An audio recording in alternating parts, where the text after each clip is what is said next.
요즘 의외로 좀 침체기인 것 같은 곳이 있죠. 대형 SUV 시장인데 우리나라는 당연히 현대차 그룹의 방향이나 전략이 중요하잖아요. 현대차는 팰리세이드 이후로 이렇다 할 대형 SUV가 없고 기아가 그나마 EV9을 출시하면서 약간 환기가 되긴 했는데 얘는 또 전기차라서 카테고리가 좀 다릅니다. 국산 대형 SUV 하면 팰리세이드, 모하비, 렉스턴 이런 차들이 떠오르는데 딱히 새로운 소식이 없어서 소비자들한테도 약간 관심 바뀌었다고 볼 수 있는데 KG 모빌리티가 의외의 소식을 하나 내놨습니다. 서울 모빌리티쇼 전에 들은 이야기가 몇 가지 있는데 꽤 흥미롭습니다. 어떤 내용인지 쉽고 빠르게 정리해드리겠습니다.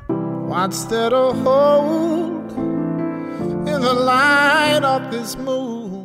아마 잠깐 언급했던 걸 기억하는 분들도 계실 겁니다. 올해 토레스 전기차 말고도 KG 모빌리티 신차가 또 있을 거라고 했잖아요. 오늘에야 공개를 하는데 약간 의외입니다. 렉스턴이랑 렉선 스포츠가 페이스리프트 될 예정입니다. 서울 모빌리티쇼 전에 KG 모빌리티 관계자들을 만나고 왔다고 말씀드렸잖아요. 그래서 모빌리티쇼 행사 전에 KG 모빌리티가 어떤 신차를 선보일 예정이고 이 차들의 특징이 뭔지까지 미리 올려드렸었습니다. 이때 대화를 나누면서 렉스턴 페이스리프트 이야기도 나왔었습니다. 다른 것보다도 실내 변화가 크다고 말씀을 해주셨는데 이걸 언제 알릴까 하다가 마침 커뮤니티에 유출 사진이 떠서 지금이 딱 적기구나 싶더라고요. 이번 변화로 판매량이 드라마틱하게 늘어날 거라고는 생각하지 않습니다. 그런데 굉장히 반가운 변화를 맞이하는 건 확실합니다. 지금 팔리고 있는 렉스턴은 정리하자면 어떤가요? 페이스리프트 된 이후에 외관 디자인은 너무 예뻐졌는데 실내 디자인은 너무 과거에서 온 차 같지 않나요? 8단 변속기를 장착하고 있고 전자식 기어 레버까지 갖추고 있는데 디스플레이는 진짜 안습이란 말이죠. 그래서 김승현 편집장이 시승기에서도 말했던 게 현행 렉스턴은 실내 때문에 모든 걸 망치고 있는 차라는 거였습니다. 8단 변속기 덕에 엔진 출력도 잘 받쳐주고 외관 디자인도 다른 차들하고는 차별화가 확실하고 의외로 정숙하고 운전자를 배려해주는 듯한 옵션도 굉장히 많은데 실내가 이 모든 걸 가린다는 거죠.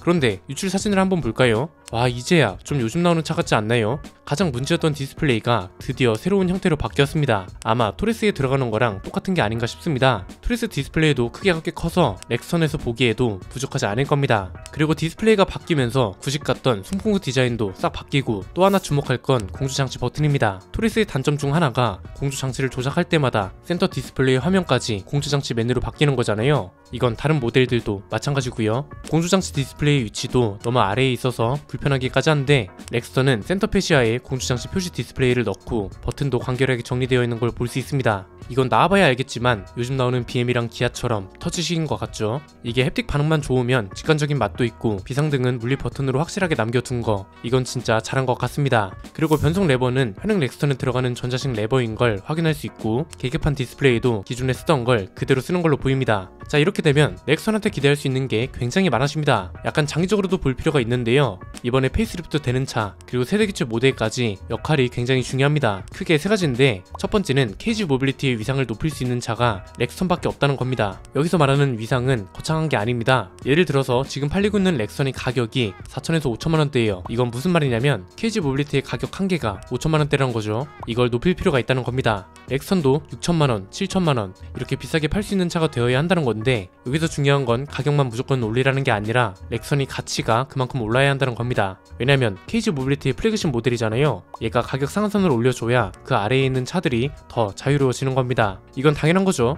4천만원 아래로 모든 신차를 출시해야 하는 것보단 7천만원 아래에서 출시할 수 있어야 더 다양한 차들이 출시될 수 있지 않겠어요? 다만 여기에는 조건이 좀 붙습니다. 소비자들이 가격 상승을 납득할 수 있게 차를 만들어야 한다는 게 가장 중요한데 이건 뒤에서 자세히 살펴보고요. 일단 현행 렉선 가격이 올라야 한다는 것도 절대 아닙니다. 가격 한계를 올리는 건 아주 장기적인 프로젝트로 봐야 합니다. 현행 렉스턴은 무조건 동급 모델보다 저렴해야죠. 물론 외관 디자인도 멋있고 실내도 보기 좋게 바뀐다고는 하지만 라인업도 디젤 하나뿐이고 뒤뚱거리는 승차감이라던가 프레임 차체라는 걸 감안해도 너무 투박하다 못해 불안정한 승차감 이런 게 모두 개선되어야 합니다. 이런 게 모두 해결된 다음이라면 모를까 아직은 가격 상승을 납득할 만한 수준은 아니고 지금 만약 가격을 올린다면 가뜩이나 안 나오는 판매량이 더 안 나올 겁니다. 지금은 실내를 바꾸고 오히려 가격을 인하하는 정책도 나쁘지 않을 겁니다. 신차인데 가격을 낮춘다? 이건 지금 KG 모빌리티가 밀고 있는 가성비 전략하고 굉장히 잘 맞아떨어지고 현재 한국 자동차 시장은 가격에 굉장히 예민한 상태이기 때문에 가격이 상대적으로 저렴하게 파격적으로 조금이라도 인하를 한다면 마케팅은 저절로 따라오게 될 겁니다.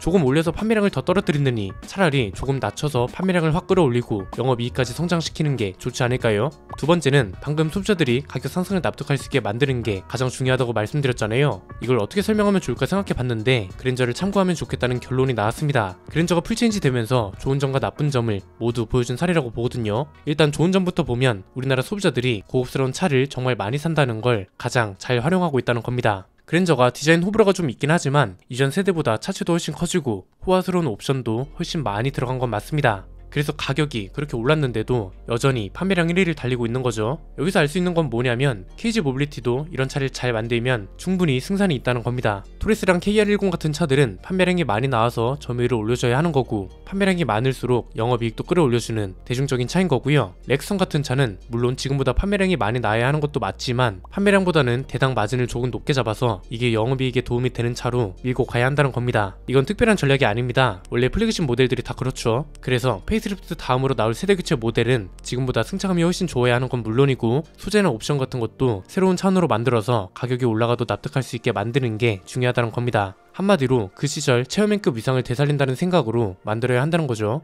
이렇게 되면 일단 F백은 렉선이 아닌 다른 이름을 써야 할 수도 있고요. 지금보다 가격이 올라도 소비자들이 인정한다면 판매량도 나쁘지 않겠죠. 그동안 토레스 전기차, 토레스 픽업 트럭을 비롯한 토레스 전 라인업에 KR10까지 출시될 거니까 판매량과 점유율은 얘네가 책임질 겁니다. 반대로 그랜저의 나쁜 점은 절대로 따라가면 안 됩니다. 그랜저가 판매량은 1등이 맞습니다. 그런데 어딘가 깨끗하게 인정받지 못하고 있는 이유가 뭔가요? 가격이 오른 만큼 품질까지 좋아졌냐고 물어본다면 물음표가 떠오른다는 게 가장 큰 문제죠. 최근에 또 소식이 나왔는데 결국 9번째 무상수리 통지문이 나왔다고 합니다. 시동 꺼짐을 시작으로 이번에는 변속이 안 되는 게 문제라고 하는데 이런 건 절대로 따라가면 안 됩니다. 판매량 숫자로는 1등입니다. 그런데 뭐든 본인 힘으로 잘 돼야 속이 편하거든요. 그랜저는 성적 자체는 1등이 맞죠. 그런데 대치동 1타 강사가 없으면 혼자서는 1등을 못하는 그런 느낌인 겁니다. KG 모빌리티는 이걸 피해가야 한다는 건데 토레스 같은 차들은 세대 교체 같은 것도 빨리 되면 좋죠. 그런데 렉스터는 조금만 여유를 가지고 완벽한 품질을 위해 노력하는 게 맞다고 봅니다. 어차피 지금 예정되어 있는 차들만 해도 KG 모빌리티가 신차에 소홀하다는 느낌은 전혀 없습니다.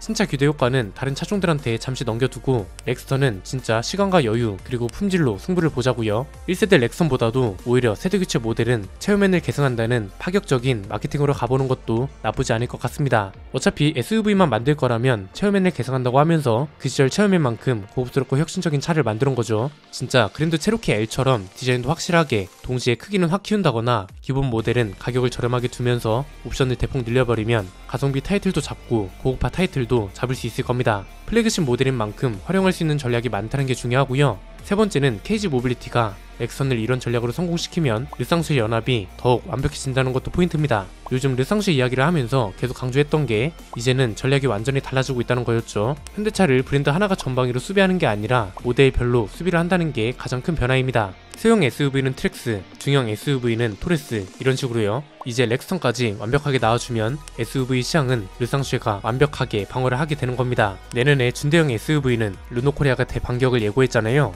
회사 대 회사로 싸우는 건 불가능합니다. 현대차 그룹은 전 세계에서 3위를 하고 있는 거대 기업이고 한국은 이 거대 기업이 본진입니다. 1대1 싸움은 꿈도 못 꾼다는 거죠. 대신 연합군으로 나온다면 이야기가 달라질 수 있는 겁니다. 현대차 입장에선 머리가 아플 수 있지만 소비자 입장에선 환영입니다. 기존에는 대안이 없었다면 이제는 각 모델별로 대안이 생기는 거잖아요. 호나 대신 트랙스를 사면 되고 스포티지나 소렌토 대신 토레스를 살 수 있습니다. 이런 것처럼 펠리세이드나 모하비 대신 렉선을 살 수 있게 만들면 된다는 겁니다. 사실 전기차보다도 렉선 페리나 세대교체 모델이 이슈 자체는 더 클 수도 있습니다. 왜냐면 KG 모빌리티는 특히나 GM이나 르노처럼 수출 물량이 많은 회사가 아니기 때문에 내수 판매량이 굉장히 중요합니다. 이 상황에 돈이 될 만한 차는 미니밴이 아니면 렉선 뿐이거든요. 그리고 플래그십 모델이기 때문에 KG 모빌리티가 보여줄 수 있는 모든 걸 때려 넣을 수 있는 차도 렉선이고요. 일단 이번 페이스리프트 방향은 굉장히 좋다고 봅니다. 사실 페이스리프트보다는 외관만 보면 연식 변경이라 해도 될 것 같은데 실내는 진짜 바뀌길 원하는 소비자들이 많았기 때문에 페이스리프트로 벌어둔 시간 동안 세대 교체를 제대로 준비해서 나와줬으면 하는 바람입니다.